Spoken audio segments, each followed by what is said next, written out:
wá gbọ́ ṣíṣe àti má ṣe tòní gẹ́gẹ́ bí irúfẹ́ ìràwọ̀ tí ò ń lò. Mo kí Ọlọ́run ọba, mo ṣèbà Olódùmarè, ìbà akọ́dá ayé, ìbà aṣẹ̀dá ọ̀run, mo ṣèbà Ọ̀rúnmìlà torí ẹni tí ò sùn ṣe, mo júbà ọkùnrin, mo júbà obìnrin, mo kí gbogbo ojú tó ń wò mí níbikíbi tí ẹ ti ń gbọ́ mi káàkiri àgbáńlá ayé. Èyí ni ìwádìí ojoojúmọ́ fún gbogbo ìràwọ̀ pátá àti ṣíṣe àti má ṣe fún gbogbo ìràwọ̀ pátá ti tòní, tí ń ṣe ọjọ́ Wednesday June 25 ọdún 2025 tá wà nú èyí. Ẹ̀yin tẹ́ ń wò mí pátá, ẹ dákun ẹ dábọ̀ ẹ bá ń share fídíò yìí kó kárí ilé kó kárí oko, kó lè jẹ́ ìwúlò àti àǹfààní fún ọ̀pọ̀lọpọ̀ ènìyàn. Kí ẹ sì má gbàgbé láti follow, kí ẹ sì subscribe, kí ẹ lè pẹ̀ láwọn tá máa jàǹfààní onírúurú fídíò tá à ń fi léde lójoojúmọ́ fún ìdàgbàsókè ìjọmọ ènìyàn. Ẹ̀yin tẹ́ sì fẹ́ ṣèwádìí onírúurú láǹfààní láti kàn sí wa ní WhatsApp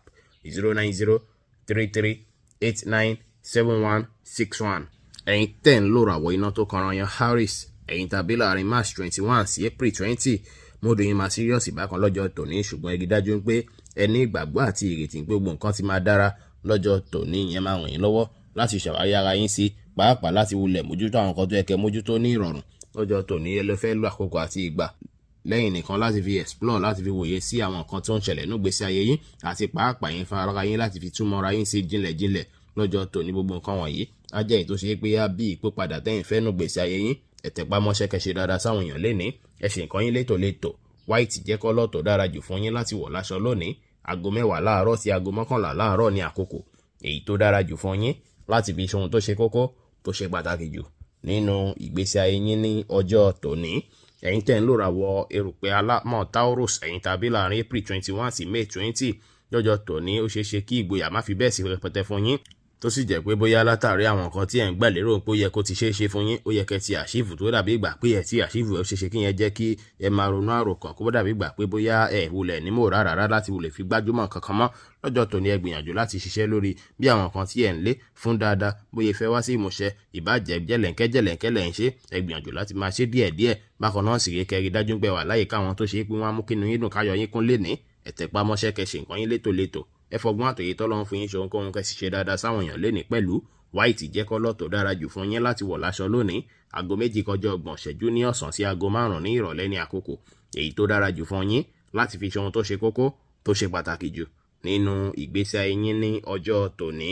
Ẹ̀yin tẹ́ ń lò ràwọ̀ afẹ́fẹ́ aláwàdà Gemini, ẹ̀yin tàbí láàrin May 21 sí June 21, ẹ máa tẹpá mọ́ṣẹ́ dáadáa púpọ̀ láàyè iṣẹ́ lọ́jọ́ tòní. Pàápàá iṣẹ́ tó bá ṣe pé bóyá ẹ mọ̀ ọ́ ṣe dáadáa, ẹ túbọ̀ tẹpá mọ́ṣẹ́ lé lórí lọ́jọ́ tòní, tí yẹn sì máa jí kínú yín dùn káyọ̀ yín kún.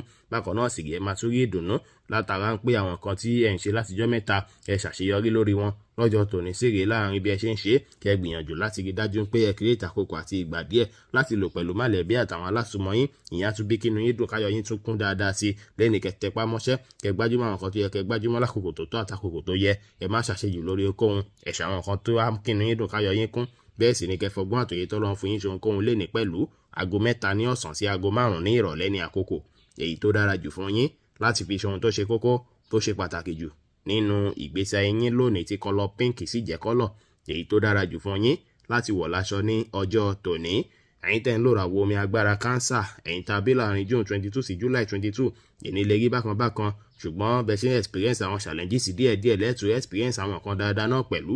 Ẹ wá tẹpá mọ́ṣẹ́, kẹ́ jẹ́ kí iṣẹ́ tẹ̀ ń ṣe kẹ́ jẹ́ kó wulẹ̀ fọhùn fún yín dáadáa, kó sọ̀rọ̀ fún yín. Ẹ wulẹ̀ tẹpá mọ́ dáadáa, kẹ́ ṣe lọ́nà tó ṣe pé àwọn yẹn máa gbà wọ́n pé báwo ni lágbájá ṣiṣẹ́ ìbáyìí tó rẹwà báyìí lẹ́ni. Kẹ́ rí dájú pé ẹ ní ìrètí pé gbogbo nǹkan máa dára, ẹ ní ìgbàgbọ́ ní kíkún nínú ara yín, ẹ free mind yín, kẹ́ wà positive. Brown jẹ́ kọ́lọ̀ tó dára jù fún yín láti wọ̀ láṣọ lónìí. Aago 10:30 láàárọ̀ sí aago 12 ní ọ̀sán ní àkókò èyí tó dára jù fún yín láti fi ṣe ohun tó ṣe kókó tó ṣe pàtàkì jù nínú ìgbésí ayé yín ní ọjọ́ tòní. Ẹ̀yin tẹ́ ń lò ràwọ̀ iná tó gbóná riri Leo, ẹ̀yin tàbí láàrin July 23 sí August 22, ó ṣeé ṣe kí inú fẹ́ bí yín tàbí kí ìyà ìbàlẹ̀ ọkàn fẹ́ wáyé fún yín lọ́jọ́ tòní. Kí ẹ mọ̀ dájú pé gbogbo nǹkan máa yàtọ̀ láìpẹ́ láì jìnnà. Ẹ mọ́kàn balẹ̀, ẹ má bínú rárá, ẹ má bínú àbíjù rárá lọ́jọ́ tòní. Lẹ́ni ó dára kí ẹ lo àkókò àti ìgbà láti fi plan fọ́jọ́ iwájú yín, kẹ́ sì tẹpá mọ́ṣẹ́, kẹ́ sì bẹ̀ sí iṣẹ́ lórí àwọn plan tẹ́yin gbà lérò yìí náà fún dáadáa, kẹ́ bẹ̀ sí iṣẹ́ lé lórí. Ṣíṣe bẹ́ẹ̀ àbí oore fún yín lọ́jọ́ iwájú, ẹ rẹra yín lẹ̀, ẹ wà determine. Ẹ má jókòó sílé láì ṣe ohunkóhun lénìí, ó dára kẹ́ jáde lọ láti lọ wá oore lọ́jọ́ tòní. Aago 6:15 ní ìrọ̀lẹ́ sí aago 7:30 ní àṣálẹ́ ní àkókò èyí tó dára jù fún yín láti fi ṣe ohun tó ṣe kókó tó ṣe pàtàkì jù nínú ìgbésí ayé yín lónìí, tí kọ́lọ̀ white sì jẹ́ kọ́lọ̀ èyí tó dára jù fún yín láti wọ̀ láṣọ ní ọjọ́ tòní. Ẹ̀yin tẹ́ ń lò ràwọ̀ erùpẹ̀ funfun Virgo, ẹ̀yin tàbí láàrin August 23 sí September 23, ó ṣeéṣe kí mood yín kó má fi bẹ́ẹ̀ dára púpọ̀ lọ́jọ́ tòní, ṣùgbọ́n ẹ gbìyànjú láti fọkàn balẹ̀. Ẹ má jẹ́ kí nǹkan kékeré dédé máa mú kára máa kan yín, èyí tó fi máa ṣe bẹ́ẹ̀ lọ́jọ́ tòní. Ẹ wulẹ̀ wòye sí àwọn nǹkan tó ń ṣẹlẹ̀ láyìíká yín tó mú kára yín máa ṣe báyìí. Ẹ wulẹ̀ wá àkókò àti ìgbà lẹ́yìn nìkan láti lò. Ìyẹn tún lè jẹ́ kí mood yín dára, tá tún jẹ́ kí ẹ tún ní ìgboyà díẹ̀ sí. Ẹ gbìyànjú láti create ìdùnnú fúnra yín ní gbogbo ọ̀nà. Lẹ́ni sí kẹ́ wà positive. Ẹ fọgbọ́n àtòyé tọ́lọ́run fún yín ṣe ohunkóhun, ṣùgbọ́n kẹ́ má jẹ́ kí nǹkan sú yín, kẹ́ má jẹ́ kí nǹkan rẹ̀yìn rárá. Lọ́jọ́ tòní aago 3 kọjá ìṣẹ́jú 15 lọ́sàn-án sí aago 5 ní ìrọ̀lẹ́ jẹ́ àkókò tó dára jù fún yín láti fi ṣe ohun tó ṣe kókó, tó ṣe pàtàkì jù nínú ìgbésí ayé yín lónìí, tí kọ́lọ̀ grey sì jẹ́ kọ́lọ̀ èyí tó dára jù fún yín láti wọ̀ láṣọ ní ọjọ́ tòní. Ẹ̀yin tẹ́ ń lò ràwọ̀ afẹ́fẹ́ márìmí fín Libra, ẹ̀yin tàbí láàrin September 24 sí October 23, ó ṣeéṣe kọjọ́ tòní rí bákan, ó ṣeéṣe kẹwàá confuse láàyè iṣẹ́ kó dàbí ìgbà pé àwùlẹ̀ lè gbajúmọ̀ṣẹ́ dáadáa tààrà. Tẹ́ bá gbìyànjú láti gbájúmọ́ bẹ́ẹ̀ yìí fẹ́ kọ́ ẹ̀kọ́ nípa nǹkan tuntun lọ́jọ́ tòní, á ràn yín lọ́wọ́ láàyè káàyè, tó sì jẹ́ pé kí ilẹ̀ tó sùn nǹkan máa tún yàtọ̀ díẹ̀. Ẹ má ṣe ròyìnròyìn rárá, ẹgbẹ́ gbogbo ròyìnròyìn sẹ́gbẹ́ kan pátápátá. Ẹ wulẹ̀ rí dájú pé ẹ gbájúmọ́ àwọn nǹkan tí ẹ kẹ́ gbájúmọ́. Ẹ máa padà rí dájú pé àwọn nǹkan tẹ́ ń lé yẹn padà rí gbámú kí ìrọ̀lẹ́ tó lẹ́. Ọjọ́ tòní sì jọjọ́ tó dára púpọ̀ fún yín láti fi invest, láti fi kó lórí nǹkan kan, ìbàjẹ́ property, ìbàjẹ́ nǹkan kí nǹkan lọ́jọ́ tòní ó lè bí oore lọ́jọ́ iwájú. Ẹ tẹpá mọ́ṣẹ́ kẹrẹ ra yín lẹ̀, ẹ ṣe nǹkan yín létòlétò, kí ẹ fọgbọ́n àtòyé tọ́lọ́run fún yín ṣe ohunkóhun léni pẹ̀lú léni sí ẹ lè plan nǹkan tuntun, kẹsì bẹ̀ sí iṣẹ́ lé lórí jẹ̀lẹ̀ńkẹ́ á bí oore lọ́jọ́ iwájú. Orange jẹ́ kọ́lọ̀ tó dára jù fún yín láti wọ̀ láṣọ lónìí. Aago 1 kọjá 30 ìṣẹ́jú ní ọ̀sán sí aago 3 ní ọ̀sán ní àkókò èyí tó dára jù fún yín láti fi ṣe ohun tó ṣe kókó, tó ṣe pàtàkì jù nínú ìgbésí ayé yín ní ọjọ́ tòní. Ẹ̀yin tẹ́ ń lò ràwọ̀ omi tútù Scorpio, ẹ̀yin tàbí láàrin October 24 sí November 22, ó ṣeéṣe kí ẹ wà frustrated bákan kó dàbí ìgbà pé nǹkan fẹ́ lọ dáadáa. Kí ẹ mọ̀ dájú pé gbogbo nǹkan tó ń ṣẹlẹ̀ yìí kò ní pẹ́ tí ó fi eré kọjá lọ. Lọ́jọ́ tòní kẹ́ ó lè lo àkókò àti ìgbà láti fi ronú jinlẹ̀ nípa àwọn ibi tẹ́ tí ń bọ̀, àtọ̀nà tẹ́ fẹ́ gbé gbà tọ́jọ́ iwájú á fi dára. Lọ́jọ́ tòní tẹ́ bá tún lè ṣàlàyé bí ó ṣe ń ṣe yín, àbáwọn nǹkan tí ẹ ń gbà lérò fẹ́ nìyẹn kan tí ẹ fi inú tán dáadáa, ó ṣeéṣe kó jẹ́ kí ẹ tún feel much better díẹ̀. Ẹ ṣòtítọ́ ẹ ṣòdodo láwùjọ àwọn èèyàn. Ẹ má kàn ju bó ṣe lọ lórí ohunkóhun. Ẹ mú sùúrù lò kí ẹ gbà láfíà láàyè, kí ẹ sì ṣe dáadáa sáwọn èèyàn léni pẹ̀lú. White jẹ́ kọ́lọ̀ tó dára jù fún yín láti wọ̀ láṣọ lónìí. Aago 2 ní ọ̀sán sí aago 4 ní ọ̀sán ní àkókò èyí tó dára jù fún yín láti fi ṣe ohun tó ṣe kókó, tó ṣe pàtàkì jù nínú ìgbésí ayé yín ní ọjọ́ tòní. Ẹ̀yin tẹ́ ń lò ràwọ̀ inú àtùpà Sagittarius, ẹ̀yin tàbí láàrin November 23 sí December 22, inú yín máa dùn, ayọ̀ yín á kún látàrí pọ́jọ́ tòní máa tayọ yàtọ̀. Ààyè iṣẹ́ yín máa gbalẹ̀ fún ìrọ̀rùn àtàlàáfíà. Bẹ́ẹ̀ sì ni ó dára púpọ̀ kẹ́ gbájúmọ́ iṣẹ́ dáadáa lọ́jọ́ tòní, kẹ́ ṣàṣeyọrí lórí gbogbo nǹkan kíkan tí ẹ fi ń pàtì ní iṣẹ́ látijọ́ mẹ́ta léni kẹrẹ ra yín lẹ̀, kẹ́ ṣe dáadáa sáwọn èèyàn. Ẹ pa àwọn àṣírí kọ̀ọ̀kan yín mọ́, kẹ́ sì ṣàwọn nǹkan tá mú kí inú yín dùn, káyọ̀ yín kún.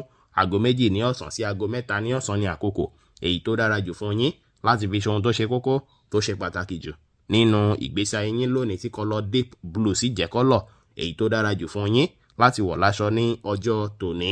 Ẹ̀yin tẹ́ ń lò ràwọ̀ erùpẹ̀ eléruku Capricorn, ẹ̀yin tàbí láàrin December 23 sí January 19, ó ṣeéṣe kí ẹ ní ìmọ̀ tuntun sí lọ́jọ́ tòní, tàbí kí òye yín tún sọ sí dáadáa, tí yẹn sì máa ràn yín lọ́wọ́ láti wọnú jinlẹ̀ nípa àwọn nǹkan tí ẹ fẹ́ gbámú ní gbèsè ayé tẹ wá, nípa àwọn nǹkan tí ẹ fẹ́ gbé ṣe tí nǹkan tún fi dára yàtọ̀. Lọ́jọ́ tòní ó ṣeéṣe kí ẹ wá fèsì àwọn challenges kọ̀ọ̀kan ṣáájú kẹ́ tó borí àwọn nǹkan tó dàbí kùdìẹ̀kudiẹ tó ń ṣẹlẹ̀ nínú gbèsè ayé yín, pàápàá tó ń ṣẹlẹ̀ lójú ọ̀nà àti ìlà yín. Lẹ́ni kí ẹ rí dájú pé ẹ ní ìgbàgbọ́ nínú ara yín dáadáa. Ìyẹn á ràn yín lọ́wọ́ púpọ̀, kí ẹ sì plan ara yín, kí ẹ plan dáadáa lórí àwọn nǹkan tí ẹ fẹ́ ṣe. Á ràn yín lọ́wọ́ láti ṣàṣeyọrí lórí ohunkóhun léni.